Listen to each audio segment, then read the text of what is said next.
नाम है आप सभी को लिव 16 लुक 16 ऐशो क्लब में आप सबका स्वागत करती हूँ मैं कृष्णिका निधि कैंसर।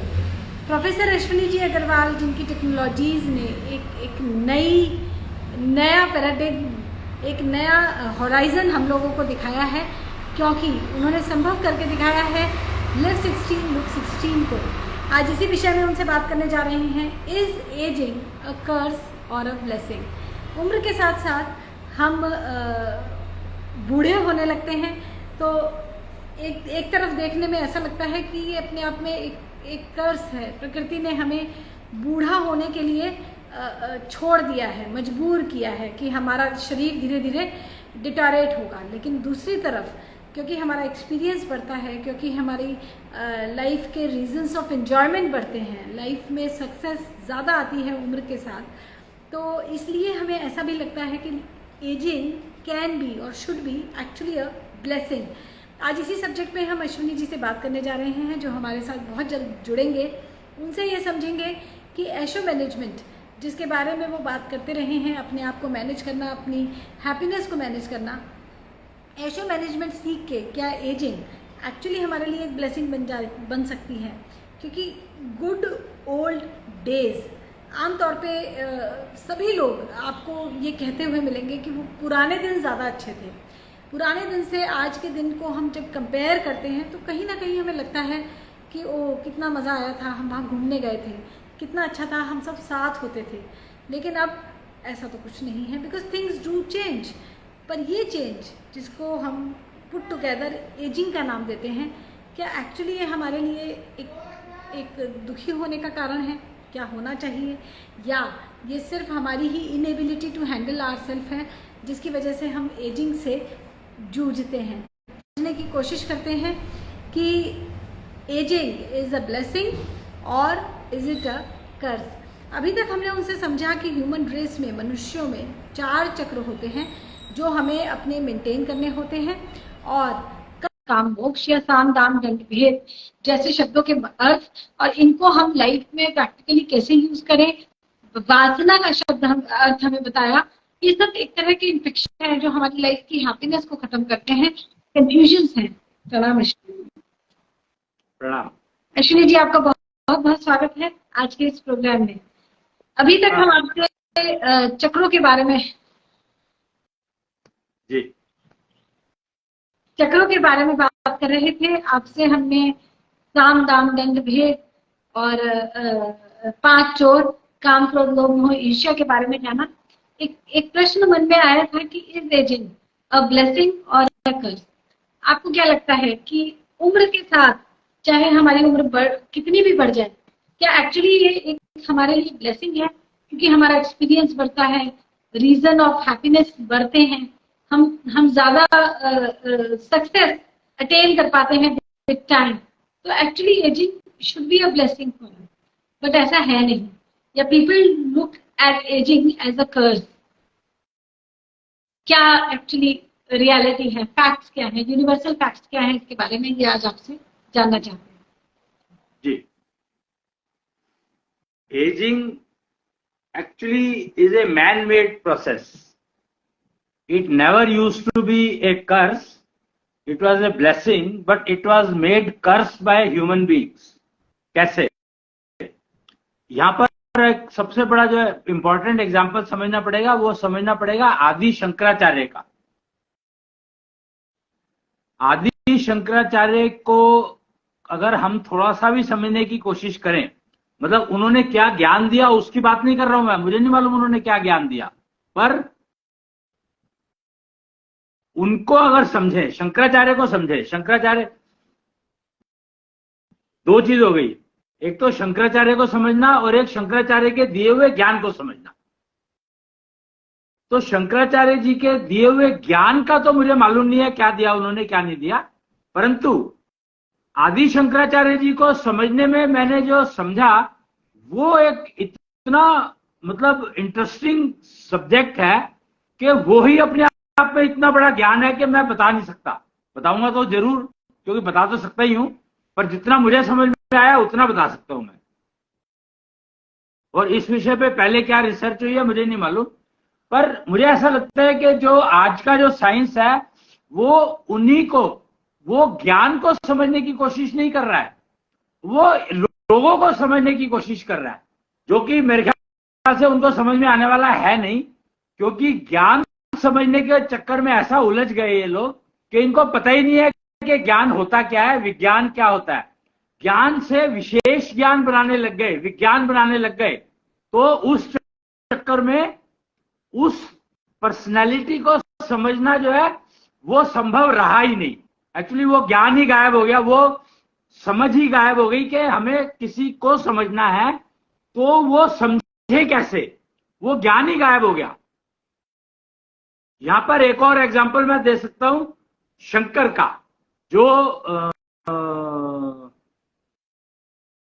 पार्वती के हस्बैंड थे, पति शंकर, जिनको शिव भी कहा गया है, भोलेनाथ भी कहा गया है, बहुत सारे नाम दिए गए हैं उनके। तो उनको समझने की बात मैं कहता, पर मैं इसलिए नहीं कह रहा हूं क्योंकि वो तो उनके बारे में अगर कुछ बताऊंगा तो वो तो तुम लोगों को समझ में आएगा ही नहीं बिल्कुल ही।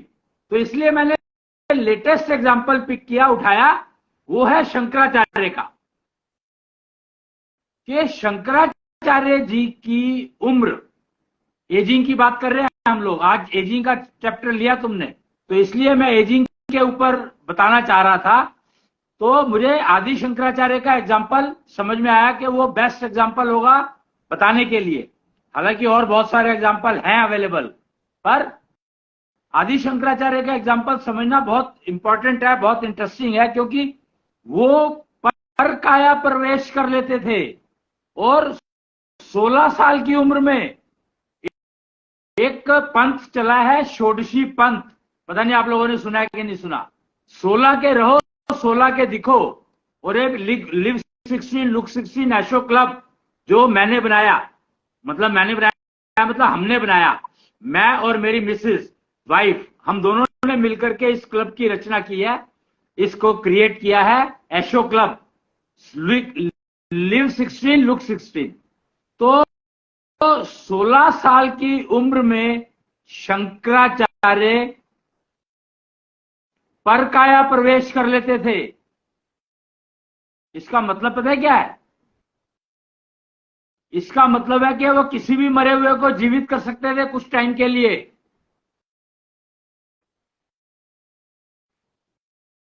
क्या ऐसे तो संभव ही नहीं है। वही, यही इसीलिए बता रहा हूं कि एजिंग जो है वो ब्लिस था और उसको हमने कर्स में कन्वर्ट कर लिया। तो ब्लिस था, वो ब्लिस इसीलिए कहा मैंने कि वो किसी भी मृत व्यक्ति को कुछ समय के लिए जीवित कर सकते थे, परमानेंटली नहीं, कुछ समय के लिए।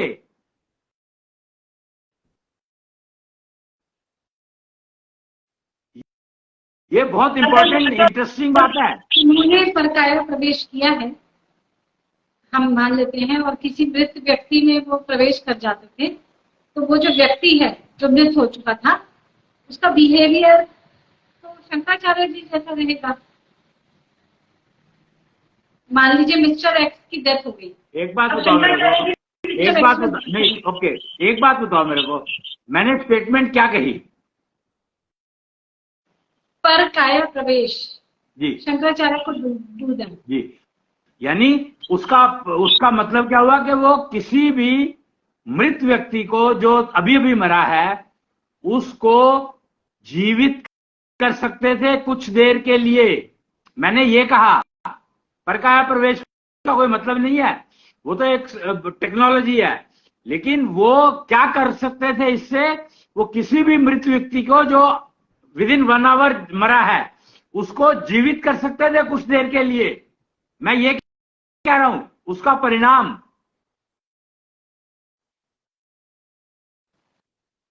तो वो मृत व्यक्ति अपना एक नॉर्मल पर्सन की तरह बिहेव करेगा, जैसा वो पहले जो जीवित व्यक्ति जैसा बिहेव करता है वैसे ही तो करेगा।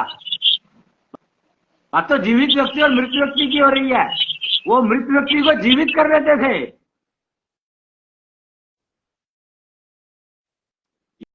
यही कह रहा हूं मैं, एजिंग जो ब्लिस था वो यही था कि ageing is a bliss, but we have converted that into curse. जो आज की तारीख में जो एक्सपेरिमेंट कर रहे हैं क्लोनिंग, वो उन्हीं को समझ करके तो कर रहे हैं ये लोग। और क्या कर रहे हैं? तुम क्या सोचते हो क्लोनिंग क्या है? क्लोनिंग में ये लोग यही कोशिश कर रहे हैं कि मैं परकाया प्रवेश कैसे कर पाऊं, एक नए शरीर में चला जाऊं।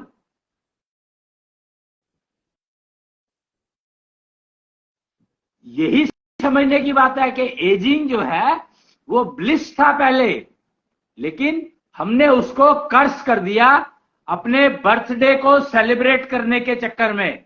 अगर आप अपने जन्मदिन को मनाते हो, उसको सेलिब्रेट करते हो, तो आपने अपने ब्लिस को कर्स में कन्वर्ट कर रहे हो आप। यही गेम है, यही समझने की बातें हैं। जन्मदिन सेलिब्रेट करने से एजिंग का क्या रिलेशन है? जस्ट ये समझ में तभी आएगा जब तुम एजिंग को ब्लिस रखना चाहते हो या कर्स करना चाहते हो। अगर तुम बर्थडे सेलिब्रेट करते हो तो तुम अपनी एजिंग को कर्स बना रहे हो। यही गेम है कि birthday celebration is converting your ageing age bliss to ageing age curse. That is the key. किस तरह से काम कर रहा है? इसका क्या लॉजिक हुआ? इसके पीछे क्या कारण या क्या टेक्नोलॉजी? बड़ा सिंपल सा है इसका। ये तो इसका तो समझना कोई मुश्किल है ही नहीं। तुम साल को अगर मान लो 400 दिन का कर दो, तो क्या तुम्हारा बर्थडे जो अभी 300 दिन में आ रहा है वो 400 दिन में नहीं आने लगेगा? फिर अगर मैं इसको 1000 दिन का कर दूं तो 29 फरवरी, जैसे लीप ईयर में जो बच्चा पैदा होता है 29 फरवरी को, उसका बर्थडे 4 साल में एक बार आता है।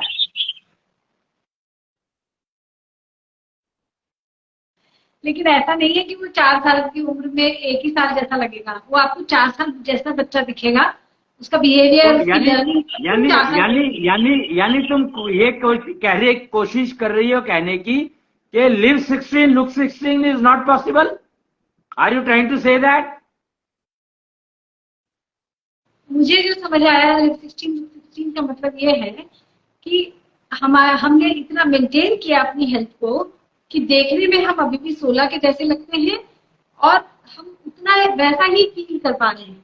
बट एज तो हमारी बढ़ रही है, एज तो बढ़ेगी। यही गेम है कि आप जब आप बर्थडे सेलिब्रेशन करना बंद कर दो, बिल्कुल बंद कर दो, तो फिर तुम देखोगे तुम्हारी एजिंग कैसे बढ़ती है, एजिंग कैसे ब्लिस बनती है।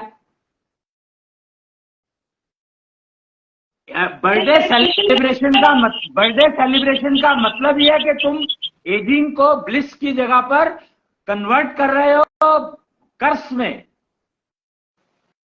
तो केक कब खाएंगे? हैं? केक कब खाएंगे? नहीं समझा। हम बर्थडे पे केक खाते हैं। हाँ, केक कुछ भी करते हो, अगर आप बर्थडे याद भी रखते हो तो भी वो कर्स है। अगर बर्थडे याद रखते हो तो वो भी एक कर्स है। हमने नहीं याद रखा, लेकिन हमारे रिलेटिव्स ने, हमारे पड़ोसियों ने, हमारे बच्चों ने याद रखा, तो सभी के लिए है ना।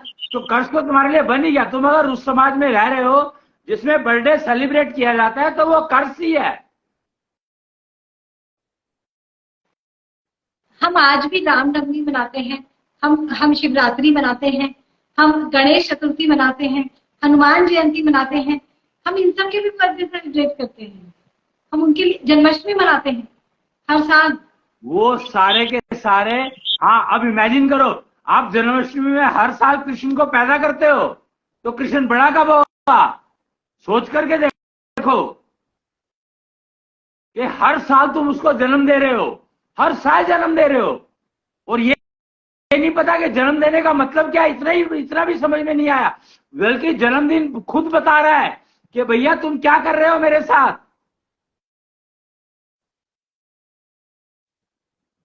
तो जन्मदिन नाम का शब्द जो है जिंदगी से निकाल दो। अगर तुम अपनी जिंदगी से एजिंग एज कर्स निकालना चाहते हो तो जन्मदिन नाम का शब्द भूल जाओ, निकाल दो अपने जीवन से। डिजिटल बीइंग के अंदर जन्मदिन नाम की कोई चीज नहीं होती है। लिव 16 लुक 16 में जाना है तो जन्मदिन नाम की चीज को भूल जाओ। पैदा हो गए, मरना है, जिस दिन मरोगे वो तुम्हारा जन्मदिन है, बस खत्म। फिर देखो तुम अपने जिंदगी में आनंद कैसे आते हैं तुम्हें। तुम कोशिश क्या करते हो, 1 साल का आनंद 1 दिन में निकाल देते हो, तो पूरे साल फिर कष्ट रहता है। यही प्रॉब्लम है। और वो आनंद नहीं होता है, वो तुम कोशिश करते हो अपने आप को आनंद दिखाने की, और बाकी लोग तुम्हें पुश करते हैं कि जब हम बीमार हैं तो तुम भी बीमार रहो।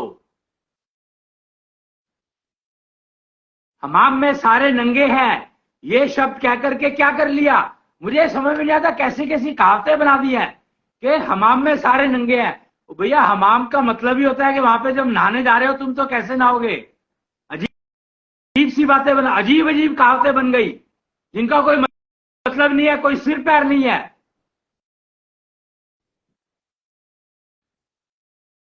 तो एजिंग को ब्लिस बनाना है या कर्स बनाना है, ये आपके ऊपर निर्भर करता है। जितना आप अपने जन्मदिन को सेलिब्रेट करोगे उतना ही उसको आप कर्स में कन्वर्ट करोगे। जी। आप एक सोसाइटी में रहते हैं, आपके आसपास भी बहुत सारे रिलेटिव्स लोग होंगे, क्या आप उन्हें बर्थडे विश नहीं करते हैं? क्या आप उनका बर्थडे सेलिब्रेट नहीं करते हैं? एक सेकंड, ये एक सेकंड आया, है। एक सेकंड आया। जन्मदिन सेलिब्रेट करने से एजिंग एक कर्ज बनने लगती है। कृष्ण जी का कहना ये है कि अगर आपकी उम्र एजिंग, उम्र बढ़ने का प्रोसेस आप नहीं चाहते कि आपके लिए एक मुसीबत बन जाए, कर्ज बन जाए, तो आप अपना जन्मदिन सेलिब्रेट करना बंद कर दें। तो अश्विनी जी, जिस समाज में आप रहते हैं, हम रहते हैं, इसमें जन्मदिन सेलिब्रेट करना एक कल्चर है, एक बना लिया गया है। वो इसमें कबीर ने एक बात कही है बहुत इंटरेस्टिंग, एक दुआ कहा है, कबीरा तेरी झोपड़ी गलकटियन के पास, करनगे सो परनगे तू को भया उदास। तो अपना अगर तुम्हारे सराउंडिंग में ऐसे लोग रह रहे हैं तो उससे तुम अपने आप को क्यों अपने आप को क्यों उस समाज में घुसेड़ना चाहते हो। वो गला काट रहे हैं तो तुम भी गला काटो। ठीक है कि वो अगर तुम्हारा गला काटने आ रहे हैं तो तुम उनका सर्वनाश कर सकते हो, वो उसमें ऑब्जेक्शन नहीं है, पर वो तभी कर पाओगे जब तुम उनके हिस्सा नहीं बनोगे। अगर वो गला काट रहे हैं तुम भी गला काट रहे हो तो तुम्हें पता ही नहीं लगेगा कि वो तुम्हारा गला काटने कब आ गए। यही प्रॉब्लम है कि हम लोगों ने समझा ही नहीं, कबीर के इस सिंपल से दोहे को नहीं समझा हम लोगों ने। अश्विनी जी, आपने शंकराचार्य जी का एग्जाम्पल दिया कि वो 16 साल की उम्र में परकाया प्रवेश कर सकते थे जी। इसका एजिंग से क्या कनेक्शन है, मैं समझ नहीं पाई कि 16 साल की उम्र में ये योग्यता रखनी है, ये सिद्धि रखनी, और एजिंग, ये दोनों अलग अलग चीजें हैं, एक कैसे है? वही तो कह रहा हूं ना, तो शंकराचार्य को जब समझोगे तभी तो समझ में आएगा, ये ऐसे कैसे समझ में आ जाएगा। शंकराचार्य को जीवन को समझो। उनको मृत्यु मिल जानी थी 16 साल की उम्र में, मर जाना था उनको। उनकी टोटल एज ही 16 साल थी, तो उन्होंने परकाया प्रवेश करना क्यों सीखा, क्यों? उन्हें लगा कि मैं मर जाऊंगा तो वापस अपनी काया में प्रवेश कर जाऊंगा। You got it, this is the की, यू गॉट दैट। ये तुमने कहा, मैंने नहीं कहा, ये तुमने कहा, मैंने नहीं कहा जी। मतलब इतना सोचने की जरूरत क्या थी? अरे 16 साल की उम्र में वो कहते थे कि अगर मैं 16 साल की उम्र में मर गया तो जो मुझे काम करने हैं वो मैं कैसे करूंगा। शंकराचार्य ने क्या किया है तुम्हें पता है इस बात का?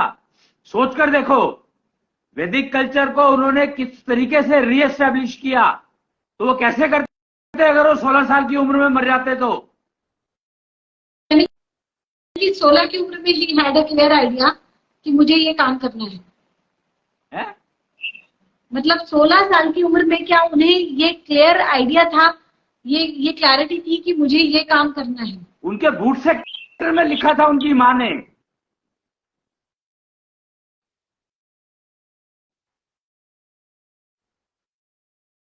और बायोस में लिखा था कि 16 साल की उम्र है। तो उन्होंने पहले 16 साल सिर्फ अभ्यास ही वो किए जिससे वो परकाया प्रवेश कर पाए। और जब उनकी मृत्यु आई तो उन्होंने खुद अपनी ही काया में प्रवेश कर दिया। जी। इसका एजिंग से क्या कनेक्शन है? 1 साल, 16 साल का 1 साल हुआ। 1 मिनट आया, मैं 1 मिनट आया।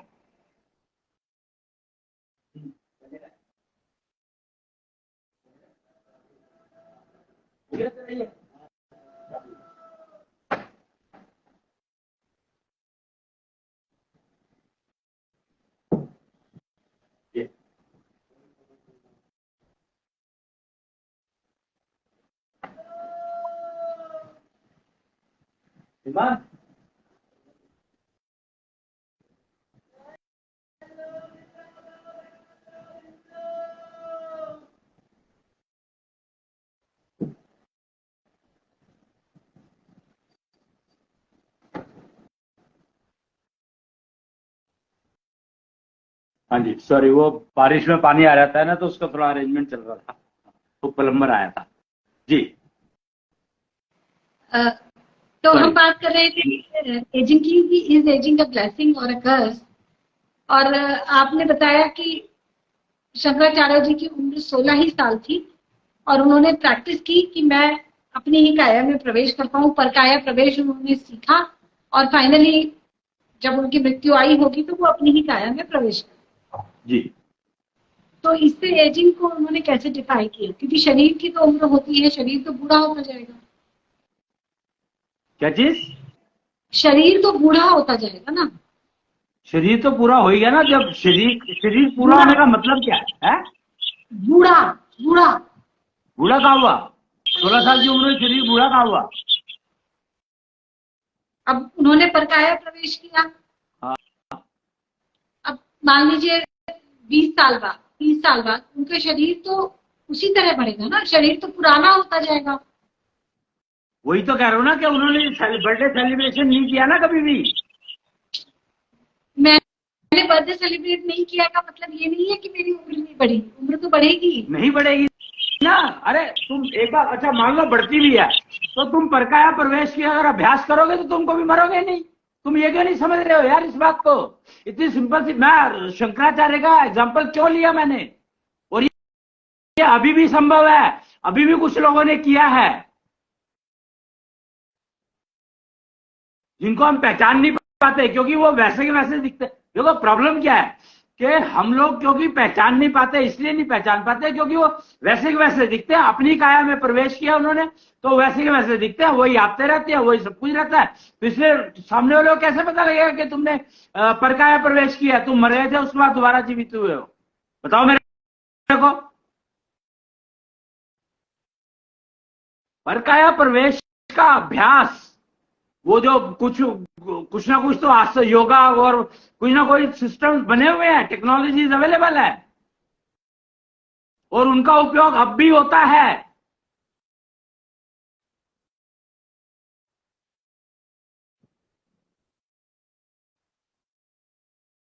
तो मैं ये बता रहा हूं कि शंकराचार्य कभी भी बर्थडे सेलिब्रेट नहीं किया। ये जो कर पाते हैं उनका यही एक वो है कि बर्थडे सेलिब्रेशन वो नहीं करते हैं। देखो वो गलकटिया, वो जो मैंने दोहा सुनाया था कबीर जी का कि कबीरा तेरी झोपड़ी गलकटियन के पास, करनगे सो परनगे तू क्यों भया उदास। तो ये उन्होंने कहा, इसका मतलब है कि चाहे तुम कैसे भी एटमॉस्फेयर में रह रहे हो, अपने आप को आइसोलेट रख सकते हो, अपने आप को प्रोटेक्ट कर सकते हो, रख सकते हो, कम्युनिटी शील्ड बिल्ड करके।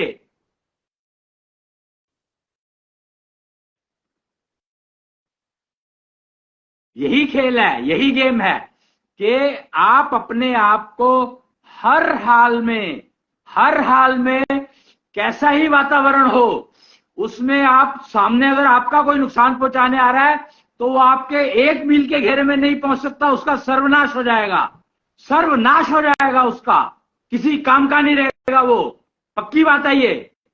लेकिन उसके लिए आपको अपने ऊपर मेहनत करनी पड़ेगी। आप कभी मर नहीं सकते, अमर हो जाओगे अगर आप परकाया प्रवेश करना सीख लो तो।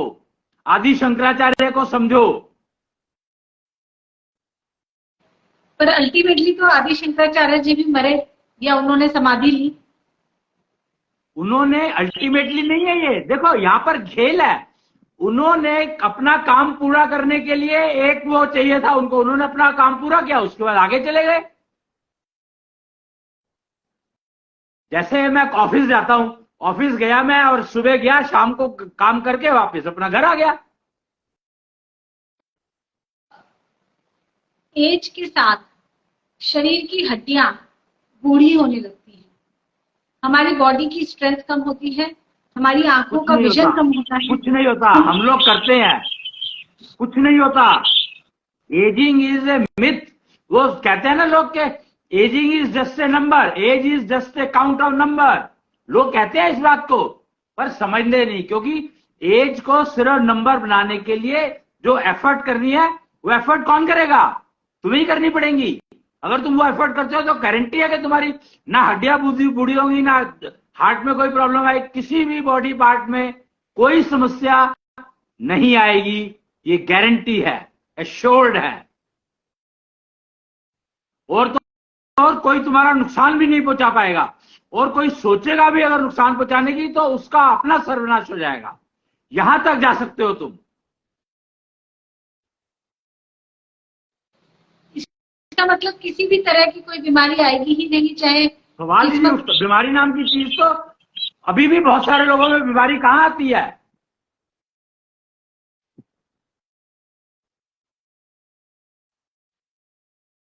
स्वामी रामदेव को देख लो, कैसे बीमार थे वो और अब कैसे हैं। बचपन से बीमार थे, अब उनके आसपास भी बीमारी नहीं आती। क्यों? क्योंकि वो अपने ऊपर 8 घंटे लगाते हैं अपने ऊपर। तुम 24 घंटे लगाने लगो अपने ऊपर, फिर देखो तुम कमाल। हम लगाना नहीं चाह, हमें कर्ज से, हमारी प्रॉब्लम यह है कि हमें यह समझा दिया गया कि भैया एजिंग को ब्लिस मत रहने दो, कर्ज बना लो। इतनी उम्र जी करके क्या करोगे तुम? एक और प्रश्न अश्विनी जी, आपने जो एग्जाम्पल दिए जैसे शंकर जी का या शंकराचार्य जी का, ये सारे एग्जाम्पल्स पुरुषों के हैं, महिलाओं पुरुषों के हैं, मेल्स के लिए हैं। फीमेल कम्युनिटी में हमें ऐसा कोई एग्जाम्पल नहीं मिलता है कि एजिंग इज हो नहीं सकता ना। वो उम्र तो वो भी बढ़ा सकती है अपनी, पर उनकी प्रॉब्लम ये है कि उनको कॉल ऑफ नेचर हैंडल करना नहीं आता। अगर वो कॉल ऑफ नेचर को ठीक से हैंडल करना शुरू कर दे, शुरू से, राइट फ्रॉम डे वन, जब से डिलीवरी होती है उसके बाद से कॉल ऑफ नेचर को अगर ठीक से हैंडल करना सीख ले तो उनके साथ भी ये हो जाएगा। क्यों नहीं?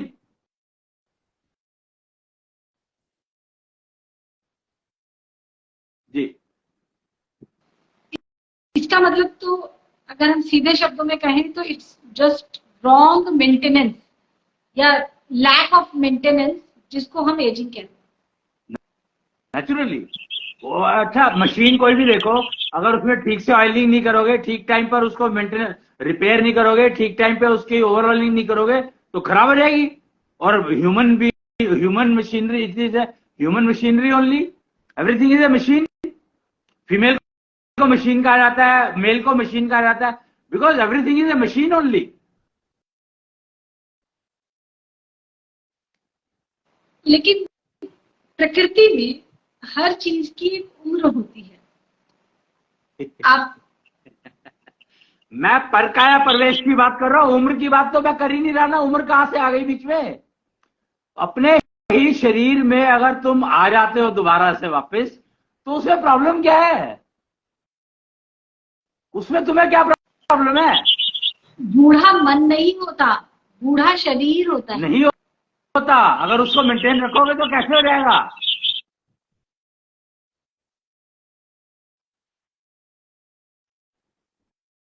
तुम्हें अभी तो फीमेल ऐसी अब भी है जो क्लेम करती है पब्लिक में कि I am senior citizen, nobody is ready to believe. I can assure, मेरे पास आकर के रहने लगे फीमेल तो वो बूढ़ी नहीं होगी।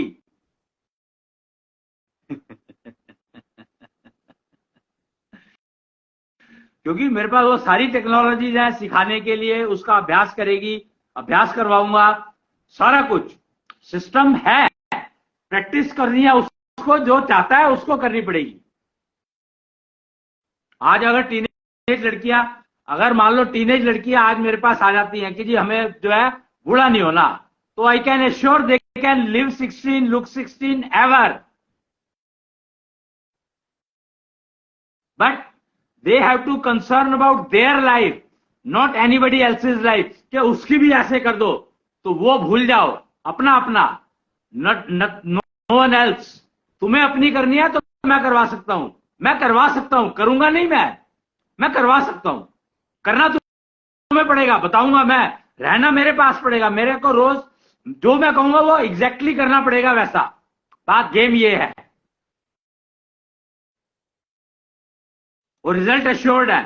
तुम 1 साल के अंदर अंदर टेस्ट कर सकते हो रिजल्ट को, only 1 year investment. But after that if you want to continue then you have to continue the same way, क्योंकि we are talking of live 16, look 16, एशो क्लब। तो एशो क्लब का मेंबर बनना पड़ेगा, डिजिटल लिविंग में अपने आप को माइग्रेट करना पड़ेगा जी। मतलब एशो क्लब ज्वाइन करने वालों के लिए कंडीशन ये है कि वो 24 घंटे एशो क्लब के मेंबर ही हैं। इट्स नॉट जस्ट कि हम जिम गए 2 घंटे के लिए और आ गए, नहीं, it's not any gym we are joining. अगर लिव 16, लुक 16 चाहिए तो 24 घंटे के लिए do you think you want to live 16, look 16 only for 2 hours?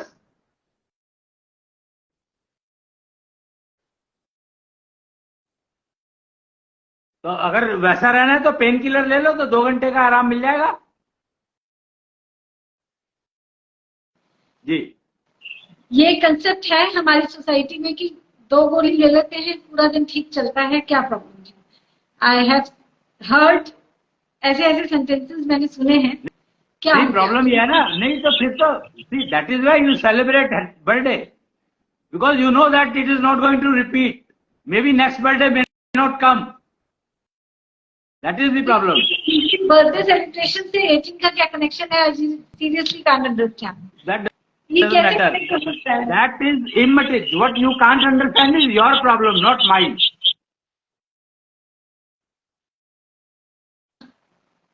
Okay, तो यानी कि अगर हम जन्माष्टमी सेलिब्रेट करते हैं या अपने गुरु की बर्थडे सेलिब्रेशन करते हैं, कबीर जी का भी प्राकट्य दिवस सेलिब्रेट किया जाता है, गुरु नानक जी की। देखो मेरी ये प्रॉब्लम नहीं है, वो तो बेचारे पहले ही चले गए हैं तो उनका सेलिब्रेट करते, जो चला गया उसका सेलिब्रेट करते रहो तो उससे को फर्क नहीं पड़ने वाला ना। बात तो जीवित प्राणी की हो रही है। जो लोग शरीर छोड़ चुके हैं उनका तो तुम जो मर्जी करते रहो, उन विचार वो तुम्हें कोई ऑब्जेक्शन करने थोड़ी आएंगे कि तुम मेरी उम्र क्यों कम कर रहे हो।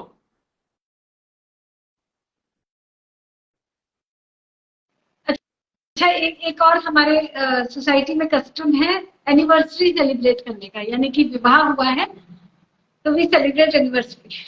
तो it has added more ageing to you, it has multiply your ageing age curse, that is the problem. कि तुम लोग जीवित रहते हुए वो चीजें सेलिब्रेट कर रहे हो जो तुम्हें बार बार याद दिला रही है कि पता नहीं अगली बार आए कि ना आए, तो तुम एप्रिहेंशन में रहोगे ही रहोगे। और एप्रिहेंशन में रहने का मतलब यह है कि you are getting converting your bliss into curse जी। आप कह रहे हैं तो नेचुरली इसके पीछे कुछ कारण तो होगा जो शायद अभी समझना मुश्किल है कि बर्थडे सेलिब्रेट करना या एनिवर्सरी सेलिब्रेट करना अपने आप में एक कर्ज बना देता है हमारी एजिंग के प्रोसेस को। true. इसके अलावा क्या? See, the reason is simple. Reason is simple that you are always thinking that next birthday may not come, next anniversary may not come. ऐसा नहीं है, क्यों? अभी ऐसा एजिंग होती जाएगी। अरे क्यों नहीं है भाई? अगर तुम्हारे 20 साल हो गए शादी को, तो यार 21वें में पता नहीं क्या होगा। क्यों? क्योंकि कॉल ऑफ नेचर आ गई, तो उसने सारी सिस्टम बदल दिया। इतने स्टडी करो, मेनोपॉज के टाइम पर फीमेल के साथ क्या होता है, स्टडी गूगल। तो वो सारा एजिंग में, वो एजिंग तुमने कमाई ना, उसके लिए कोई एफर्ट करी नहीं कि मेनोपॉज आएगा पता है, और उसके लिए क्या करना है वो पता ही नहीं है, तो तुम करोगे नहीं, और करोगे नहीं तो एजिंग तो आएगी ना, तो कर्ज तो हो गया। मेनोपॉज आना कर्ज हो गया क्या? पर तुम लोगों ने उसको कर्ज बना लिया। यही कह रहा हूं मैं कि celebration puts you in apprehension that next year it may not come, because maybe my menopause gets triggered. जो बच्चे हैं उनको लगता है कि लड़कियों को कि मेरा कहीं पीरियड ना आ जाए, या मेरे पीरियड शुरू क्यों नहीं हो रहे, ये सारी की सारी प्रॉब्लम शुरू हो जाती है, एप्रीहेंशन में रखना शुरू कर देती है।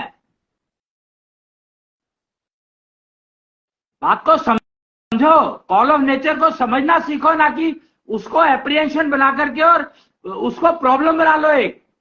अब किसी फीमेल की मान लो पीरियड जो है 22 दिन में रिपीट होते हैं, 25 दिन में रिपीट होते हैं, किसी के 28 में होते हैं, किसी के 35 में होते हैं, तो वो हमेशा एप्रीहेंशन में ही रहेगी कि यार मेरे तो 22 में होते हैं, मैं क्या करूं, मेरे तो 35 में होते हैं, तो पता नहीं अगली बार आएंगे कि नहीं आएंगे, मैं प्रेग्नेंट तो नहीं हो गई।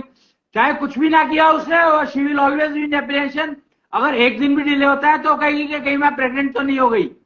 22 दिन वाले की अगर 25 दिन में पीरियड आने 2 बार आ गए, तो वो 3 दिन जो है उसके लिए हेल हो जाएंगे। ये तो एक्चुअली फीमेल कम्युनिटी के साथ एक प्राकृतिक तौर पे जुड़ा हुआ है कि she has to live in apprehension. जुड़ा हुआ नहीं है, जुड़ा हुआ नहीं है, सॉरी, ये सबके साथ कुछ ना कुछ जुड़ा हुआ होगा ही तुम्हारे। तुम ये मान लो कि स्त्रियों या पुरुष सबके लिए अपनी अपनी कॉल ऑफ नेचर बनी हुई है, और वो आएंगी। हमें उनको हैंडल, एजुकेशन वो होती है जो कॉल ऑफ नेचर को हैंडल करना सिखाए। तो वो एजुकेशन कोई लेना नहीं चाहता, कोई लिव 16 लुक 16 बनना नहीं चाहता।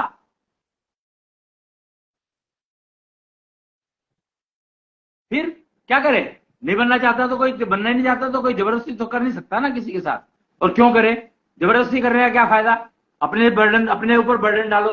जिसको इंटरेस्ट है होने में आ जाएगा, नहीं इंटरेस्ट है जो है अपनी ऐसी तैसी कराओ, हमारे को क्या फर्क पड़ता है जी। एक प्रैक्टिस तो ये हो गई, जो हम बर्थडे सेलिब्रेट करते हैं या एनिवर्सरी सेलिब्रेट करते हैं, वो हमारी एजिंग को के प्रोसेस को बढ़ा देता है, मतलब कर्ज बना देता है हमारे लिए एजिंग जी। इसके अलावा भी क्या कुछ ऐसी प्रैक्टिसेस हैं जो हमारी सोसाइटी के एक नॉर्म है, लेकिन वो एक्चुअली हमारी एजिंग को कर्ज बना रहे हैं? Are there some other practices? बहुत सारे हैं भाई, hundreds of them, thousands of them. In fact every moment you are into that. Ageing क्यों होती है उसका रूट कॉज समझो। एजिंग होती है एप्रीहेंशन के कारण।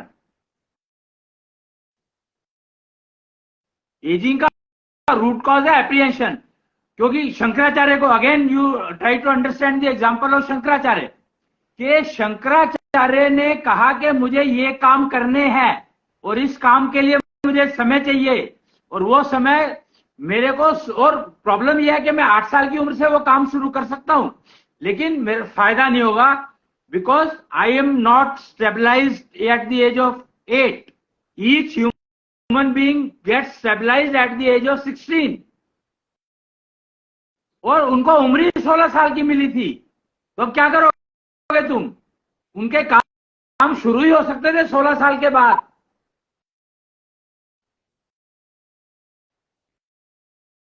तो इसलिए उन्होंने अपने को पहले जो 16 साल थे वो प्रैक्टिस, तभी मैं कहता हूं teenage is very important. Call of natures, जो इंपॉर्टेंट कॉल ऑफ नेचर्स है वो टीनेज तक आ जाती है।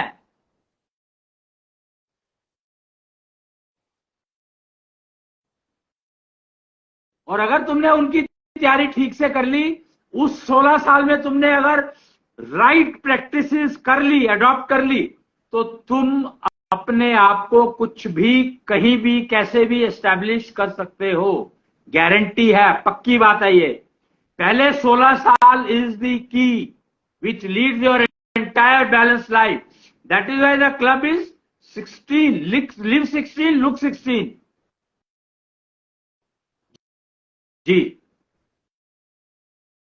मैं आज भी कहता हूं, अभी भी कह रहा हूं, एक बार फिर से कह रहा हूं, all teenage females entering into teenage, better would be that they are of 9 years of age, उससे कम तो नहीं, पर 9 year of age के बाद अगर वो चाहते हैं कि एजिंग उनको डिस्टर्ब ना करे, ये कॉल ऑफ नेचर को हैंडल करना सीख लें अभी से, तो क्लब को ज्वाइन करने की तैयारी शुरू कर दें।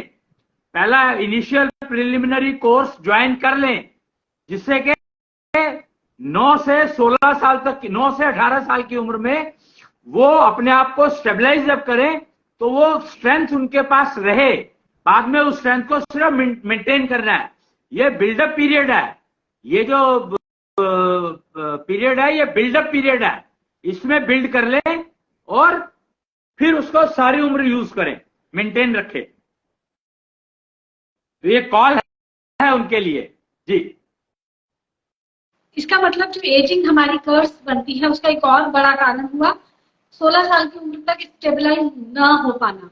हाँ, हम उस एज में अभी जैसे आज की डेट में देखते हैं ज्यादातर बच्चों को कोई ना कोई बीमारी रहती है, बार बार डॉक्टर के चक्कर लगाने पड़ रहे हैं, दवाइयों के सहारे बच्चे चल रहे हैं, तो उसका इफेक्ट उनकी सारी लाइफ पे रहने वाला है। राइट, इसीलिए कह रहा हूं कि ये जो पहले 16 साल की जो डिस्टर्बेंसेज है वो तुम्हें सारी लाइफ लॉन्ग तंग करेंगी। अगर तुम 4 साल की उम्र से ही एप्रीहेंशन में रहना शुरू कर दिया तुमने कि तुम्हारा क्या होगा, मैं तुम्हें स्कूल में एडमिशन दिला रहा हूं, तुम ये बनना है, तुम्हें एप्रीहेंशन में, पेरेंट्स ही बच्चों को एप्रीहेंशन में डाल रहे हैं।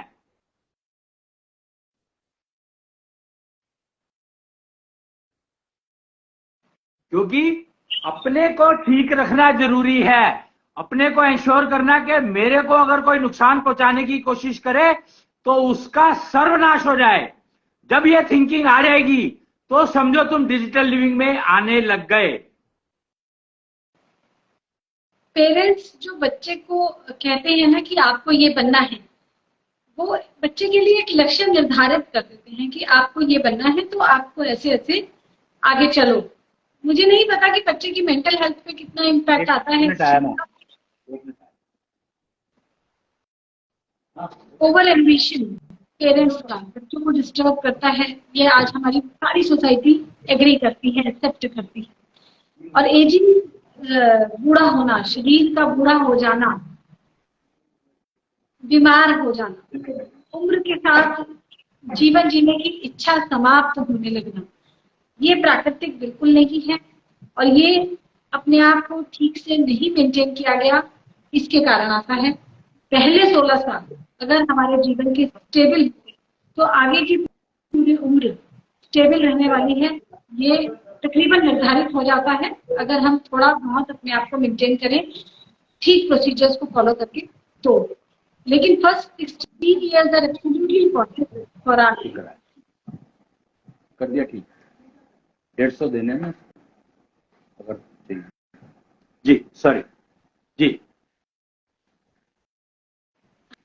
हम बात कर रहे थे एम्बिशन की कि पेरेंट्स का जो ओवर एम्बिशन है बच्चों को डिस्टर्ब करता है।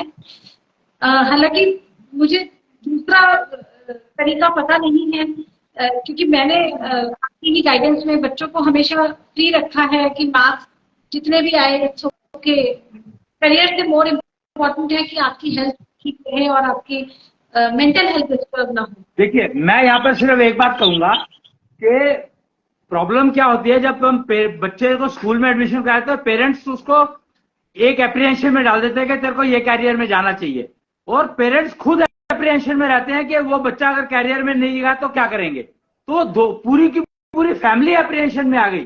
तो एजिंग तो फिर तुमने कमाई ली ना, एजिंग को तो तुम पकड़ रहे हो, तुम परचेज कर रहे हो, तुम खरीद रहे हो, पैसे भी दे रहे हो, स्कूल भी भेज रहे हो, पैसे भी दे रहे हो और एप्रीहेंशन खरीद रहे हो। इमेजिन, तो एजिंग तो तुम खरीदते हो। ये तो बहुत स्वाभाविक सा विचार है कि मेरे बच्चों पता नहीं कुछ बनेंगे कि नहीं, सेट होंगे कि नहीं, ये तो बड़ा नेचुरल सा थॉट है। ये नेचुरल हो गया, वही तो मैं कह रहा हूं। शंकराचार्य को, इसीलिए मैंने शंकराचार्य का एग्जाम्पल लिया कि शंकराचार्य को समझो कि उन्होंने कहा कि उनको किसी ने नहीं कहा कि तू ये काम करना है वो काम करना है। उन्होंने पहले 16 साल में, जो उनकी उम्र 16 साल थी, उस 16 साल में ही उन्होंने अपने आप को पूरा डिफाइन किया। उन्होंने खुद किया, क्योंकि उसके पिता थे नहीं, उनकी तो वो जल्दी चले गए थे।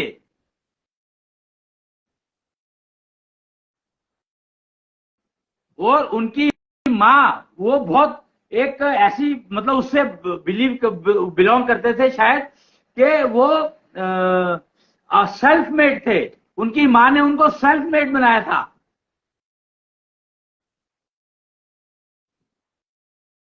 नहीं तो परकाया प्रवेश का प्रैक्टिस जो है इतनी आसान है क्या? उनकी माँ ने उनको परकाया प्रैक्टिस करवाई।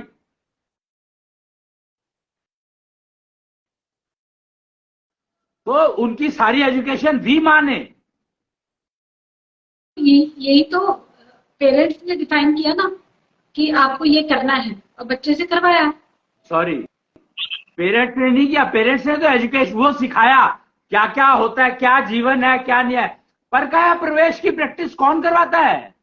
वो भी कब से? जब से गर्भ में था तब से। तो उसकी माँ को कितना ज्ञान होगा, ये समझने की बात है कि उसकी माँ को, उसकी माँ ने अपने पति से क्या क्या सीखा होगा। आई एम श्योर अपने पिता से उसने क्या क्या सीखा होगा। और पति का ज्ञान ही ज्यादातर स्त्रियों को काम आता है, अगर पति ज्ञान दे तो। लोग ना, एक यहां पर मैं बहुत छोटा सा एग्जांपल दूंगा कृष्ण का। लोग कृष्ण को पति मानते थे। 16,000 रानियां कही है ना उनकी, तो इस रानियों का मतलब क्या, वो पति मानते थे उसको। तो कृष्ण को पति क्यों मानते थे? तो वो कृष्ण की पूजा करती थी और उनके लिए डेडिकेटेड थी। जैसे मीरा हो गई, राधा हो गई, ऐसे 16,000 रानियां। मीरा कृष्ण को पति नहीं मानती थी, नहीं मानती थी। मीरा को यही कहकर किसी ने मूर्ति दी थी कि ये तुम्हारे पति हैं। मीरा ने कहा मेरा दूल्हा कहाँ है, तो किसी ने उसको मूर्ति दी कि ये है तुम्हारा दूल्हा। तो मीरा ने मान लिया कि अच्छा ये मेरे दूल्हा है। अच्छा, खैर वो मुझे नहीं मालूम, हो सकता है फिर वो हो। पर मैं 16,000 रानियों की बात कर रहा था एक्चुअली, जो बाद में आई थी, जो जरासंध की कैद से निकली थी। तो उन्होंने उस कृष्ण को पति क्यों माना? उन्होंने ऐसा क्या देखा जो कि कृष्ण को पति मान लिया उन्होंने? मैं तो ये कह रहा हूं, क्योंकि स्वयंवर की प्रथा हुआ करती थी भाई। औरत चुनती थी कि मेरे को इसको पति मानना है। और डिजिटल लिविंग में तो कहा ही है कि जैसे ही कन्या पैदा हो तो उसका विवाह कृष्णांश से कर दो। ये तो कहा ही गया है। क्यों कहा गया है? इसका कारण ये बताया गया है कि वो कभी विधवा नहीं होगी, क्योंकि कृष्णार्जुन तो अगर एक औरत को ये पता लग जाए कि वो कभी विधवा नहीं होगी, तो उसके एप्रिहेंशन कभी आएगी नहीं। इमेजिन मैं क्या कह रहा हूं, सोच के देखो कि एक औरत की सबसे बड़ी प्रॉब्लम यही है कि उसको विधवा होने का डर रहता है।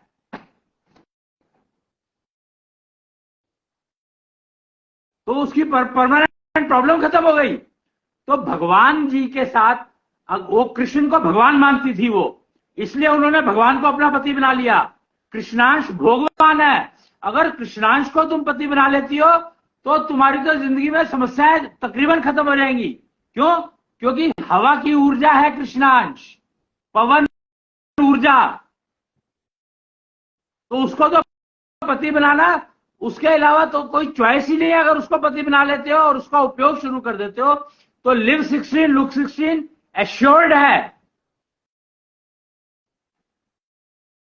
तुम्हें जरूरत ही नहीं पड़ेगी किसी और चीज की। You will be ever complete.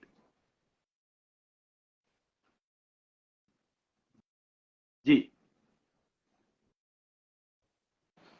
तो बात हो रही थी शंकराचार्य जी की मदर ने उनको इस तरह से ट्रेन किया।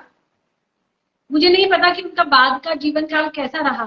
क्या शंकराचार्य जी 16 के पैटर्न पर चल पाए? क्या 80 साल बाद, 90 साल बाद, जो भी उनकी लाइफ स्पैन रहा, क्या वो हमेशा 16 के जैसे दिखते थे, 16 के जैसे रहते थे? हाँ कुछ अगर आपको जानकारी हो इस बारे रहे में। ना, क्योंकि दोबारा बर्थ हो गया। भाई तुम समझो ना बात को कि रीबर्थ हो गया ना। अरे शरीर तो पुराना है। हाँ तो क्या हुआ, 16 साल की उम्र का शरीर तो क्या होगा। ठीक है, हाँ लेकिन 16 साल में रिबर्थ हो गया।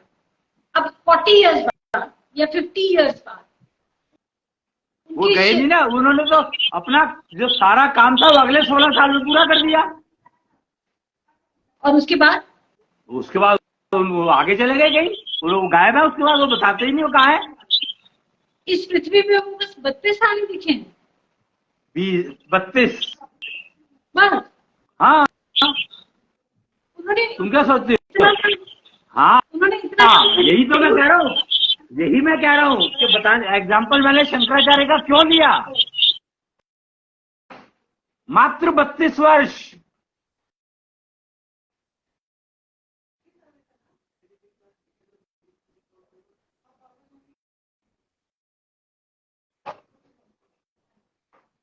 किस चीज की थी।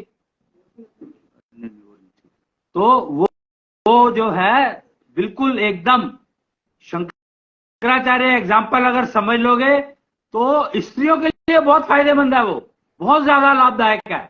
शंकराचार्य का जीवन अगर स्त्रियां समझ, लड़कियां समझ ले, खासकर टीनेज लड़कियां, तो वो एवर 16 रह सकती हैं। Ever 16 till death. मैं ये नहीं कह रहा कि मरेंगी नहीं कभी। एक और प्रश्न यहाँ पे ये है कि आप टीनेजर लड़कियों के बारे में बात कर रहे हैं, टीनेजर लड़कों के बारे में बात नहीं कर रहे। क्यों? अरे अगर लड़कियां मान गई तो लड़के तो आंख बंद करके फॉलो कर लेंगे उनको, क्योंकि लड़के आज तो बेचारे लड़कों को तो आज आप भी देख लो ना, लड़कियों के पीछे कितने लड़के भागते फिरते हैं। पर ऐसा नहीं है कि लड़की अगर योगा एक्सरसाइज करती है तो लड़का भी योगा एक्सरसाइज करने लगेगा। हालांकि yes, society is following female community, ये तो फैक्ट है। ये दिस इज द फैक्ट। ठीक है, एक और प्रश्न यहाँ पे मुझे ये पूछना था कि मैंने ओशो जी के बारे में या विवेकानंद जी के बारे में पढ़ा है, जो कि मेडिटेशन की कुछ प्रैक्टिस किया करते थे। पर काया प्रवेश का मुझे ज्यादा पता नहीं है, पर ओशो जी ने ये लिखा है कि मैं एक बार कहीं बैठा था किसी पेड़ पर और मेरे अंदर से मेरी आत्मा या जो भी निकल के कहीं और चली गई एंड माय शरीर फॉल डाउन, वो नीचे गिर गया मेरा शरीर। उसके बाद में वापस भी आ गया, लेकिन मेरे शरीर में बहुत कमजोरी रही एंड पूरी लाइफ उनके शरीर में बीमारियां और कमजोरियां रही। सेम विवेकानंद के साथ हुआ। और मैंने ऐसे बहुत लोगों की स्टडी किया है लाइफ, जिन्होंने मेडिटेशन की प्रैक्टिस की और उनके शरीर में बीमारियां या कमजोरियां रही। देखो, एक यहाँ पर मैं पहले ही कह दूं, मैं पहले ही बोल दूं कि मुझे नहीं पता मेडिटेशन क्या होती है। तो तुम ये सवाल गलत पूछ रही हो मेरे से कि मेडिटेशन नाम की चीज मेरी जिंदगी में नहीं है, ना मुझे पता है मेडिटेशन क्या होता है और ना मेरा कोई इंटरेस्ट है उसमें। यानी कि पर काया प्रवेश और मेडिटेशन ये दो अलग अलग चीजें हैं, एक नहीं है। मुझे क्या पता, पर काया प्रवेश तो टेक्नोलॉजी है, पर मेडिटेशन क्या है ये नहीं मुझे मालूम।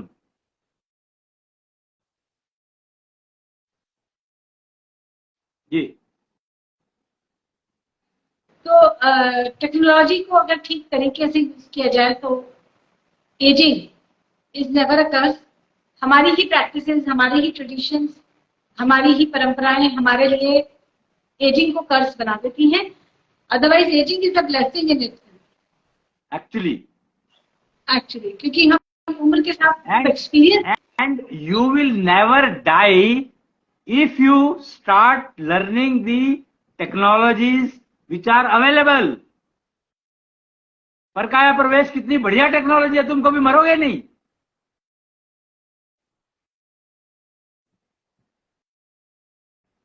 एक और शब्द है सनातन। जैसे हनुमान जी के बारे में हम ये सुनते हैं कि कभी वो अपने शरीर को छोटा कर लेते थे, कभी विकराल कर लेते थे, बड़ा कर लेते थे। तो वो क्या कर रहे हैं? वो परकाया प्रवेश नहीं है, वो कुछ और है। कुछ और है, वो अलग चीज है। वो परकाय प्रवेश का मतलब है कि जब तुम अपना शरीर छोड़ते हो तो आपका शरीर मृत हो गया, मरा हुआ है, आप किसी और शरीर में चले गए, वो जीवित हो गया, फिर उसको छोड़ करके वापस अपने शरीर में आ जाओगे तो यही रहेगा, नहीं तो नया शरीर मिल गया।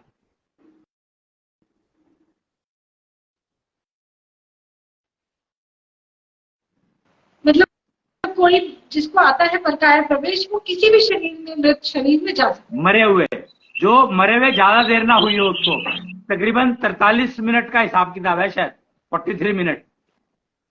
एक और चीज, ये मेरा शायद आज का आखिरी प्रश्न होगा, समय तकरीबन हो चला है। मैंने देखा है कि जीवित मनुष्य में ही कई बार कुछ कहते हैं ना, ऊपरी आ गई या भूत प्रेत आ गया, ऐसे पर्सन की देखा जाता है, उनके हाव भाव बदल जाते हैं, उनका एनर्जी लेवल बदलता है, उनकी आवाज बदलती है। और मैंने खुद ऐसे लोगों को देखा है, suddenly they start behaving like some other person. ये तो जीवित थे, जीवित की काया में ही कोई और प्रवेश कर गया। तो ये तो पॉसिबल है ही ना, ये तो पॉसिबल है ही। ये परकाय प्रवेश नहीं था ना, नहीं, परकाय प्रवेश ही है ये भी। कोई परकाय प्रवेश का मतलब ये थोड़ी कि सामने वाला मृत हो, ये कहाँ लिखा है? ये कहाँ लिखा है कि पर सामने वाला मरा ही होना चाहिए? ये कब लिखा? मैंने एक बार भी नहीं कहा ये तो। आज आपने एजिंग के कंसेप्ट को इतना ब्यूटीफुली एक्सप्लेन किया है, और मुझे ऐसा लगता है कि आज का ये सेशन हमें यहीं एंड करना चाहिए। आपका समय देने के लिए बहुत बहुत धन्यवाद है। लुक 16 एशो क्लब स्पेशली टीनेजर्स, फीमेल्स के लिए एक हमें एक मार्ग दिखा रहा है कि कोई भी फीमेल अगर नहीं चाहती कि वो बूढ़ी हो, तो 9 वर्ष की उम्र में या जल्दी से जल्दी इन प्रैक्टिसेस को, मेल्स के लिए भी है, मेल्स के लिए भी है, मतलब इन जनरल फॉर एवरीबडी, मतलब not necessary teenage, any age can come, but not necessary, I mean what is it, in general it is available for everybody, but in particular it is much more beneficial for females, teenage females, specially at the age of 9 to 18, 19। जी। अच्छा, 9 से 18 साल का जो span है उसको female अगर use कर ले तो उसकी आगे की लाइफ में एजिंग तकरीबन नहीं होगी। उसको डेली कुछ प्रैक्टिसेस करनी होगी, वो तो वो मेंटेन करने पर है। अगर वो मेंटेन नहीं करेगी तो नहीं होगी, फिर तो कैसे होगी? मेंटेन तो करना ही पड़ेगा उसको, पहले बिल्ड करना है फिर उसको मेंटेन रखना है। यही होता है ना, घर बनाया तुमने फिर उसको मेंटेन करते ही है, ये तो स्टैंडर्ड रूल है हर चीज के लिए। जी तो अश्विनी जी, आपका बहुत, मैं सिर्फ धन्यवाद कह के तो अपनी ग्रैटिट्यूड को एक्सप्रेस नहीं कर पाऊंगी, लेकिन जो ये टेक्नोलॉजीज आप अवेलेबल करा रहे हैं, जिनके बारे में इतना कंफ्यूजन फैला था, जैसे कि परकाया प्रवेश या ये तांत्रिकी विधाएं, ऐसा लगता है कि पता नहीं ये कोई गप है या ये एक्चुअली रियलिटी है। अब टेक्नोलॉजीज अवेलेबल हैं, आसान है, सीधा है, सरल है, जो हम अटेन करना चाहते हैं वो हमारे लिए प्राप्य है। जी, तो आज के लिए इतना ही। बहुत बहुत धन्यवाद आपका। जी, प्रणाम। जय कृष्ण। जय जय कृष्ण। एजिंग अगर आपको भी डराती है, अगर आपको भी कभी कभी ऐसे विचार आते हैं कि पता नहीं उम्र के साथ शरीर बुरा तो नहीं हो जाएगा, पता नहीं मैं अपना अगला जन्मदिन मना पाऊंगा या नहीं, या मेरी अगली एनिवर्सरी, तो आप यकीन करें कि आपको बर्थडे मनाने की या एनिवर्सरी मनाने की प्रैक्टिसेस छोड़ देनी चाहिए। अश्विनी जी टेक्नोलॉजीज के बारे में बात कर रहे हैं, जानिए, समझिए और डुबकी लगाइए ज्ञान गंगा में। जुड़े रहिए लिव 16 एशो क्लब से। आज के लिए